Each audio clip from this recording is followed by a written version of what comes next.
আমরা বাঙালি, আমরা তেল ঝাল লবণ বেশি করে দিয়ে একটু খেতে বেশি পছন্দ করি। তো আজকে রান্নায় থাকবে লেয়ার চিকেন। লেয়ার চিকেনটাকে আমি কিভাবে মাটির চুলাতে রান্না করতেছি ফুল প্রসেসিং থাকবে এই ভিডিওতে, আর থাকবে কিছু টিপস। আমি এখানে মাটির চুলোর মধ্যে রান্না করতেছি। এখানে দিয়ে দিলাম পেঁয়াজ কুচি, আর পেঁয়াজ কুচিগুলোকে ভালো করে ভেজে নেব। আর যখন আমি পেঁয়াজগুলোকে ভালো করে ভেজে নেব, তারপর কিন্তু এর মধ্যে অ্যাড করে দেব একে একে যত প্রকার মশলা ব্যবহার করব সবগুলো মশলা।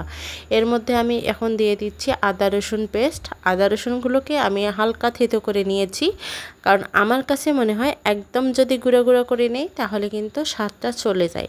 সেই জন্য আমি হালকা হালকা থেতো করে নিয়েছি, তাহলে কিন্তু স্বাদটা বেশি লাগে। আর এর মধ্যে গোটা গরম মশলাগুলোকেও ছেড়ে দিয়েছি। একটা এত সুন্দর অ্যারোমা বের হয়েছে, এই অ্যারোমাটাই পুরো বাড়িটা একদম মৌ মৌ করতেছে। আর এর মধ্যে সবগুলো গুঁড়ো দিয়ে দিলাম, লবণ, হলুদ, মরিচ গুঁড়ো আর এবং গরম মশলা গুঁড়ো। সবগুলো গুঁড়ো আমি একবারে মিশ্রণ করে দিয়ে দিলাম পেঁয়াজের মধ্যে। এগুলোকে এখন নেড়ে চেড়ে ভালো করে কষিয়ে নেব। তার মধ্যে দিয়ে দিলাম চিকেনটা। আর চিকেনটা আমি কিন্তু গরম পানি দিয়ে ধুয়ে নিয়েছি, এই জন্য সাদা সাদা কালার দেখা যাচ্ছে।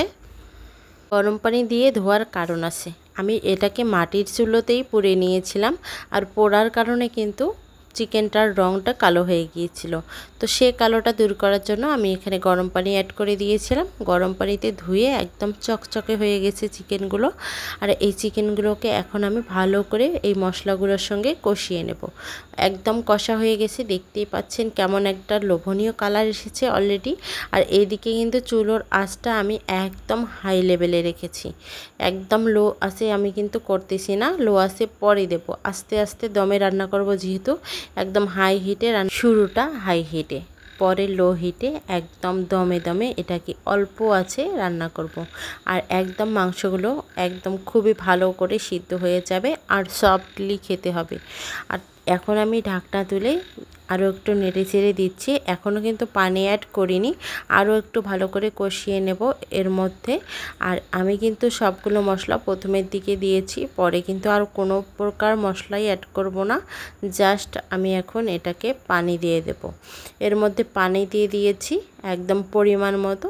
এখন পানিগুলো দিয়ে আমি এটাকে ঢেকে রান্না করব। এখানে ঢেকে 30 মিনিটের মতো আমি রান্না করে নেব।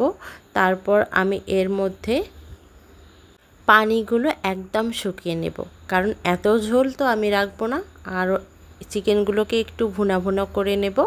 এই যে দেখতে পাচ্ছেন অনেকটাই জলগুলো একদম শুকিয়ে গেছে, একদম ভুনা ভুনা হয়ে এসেছে। আমি আরও একটু ভালো করে কষিয়ে নিয়ে একদম নামিয়ে নিয়েছি।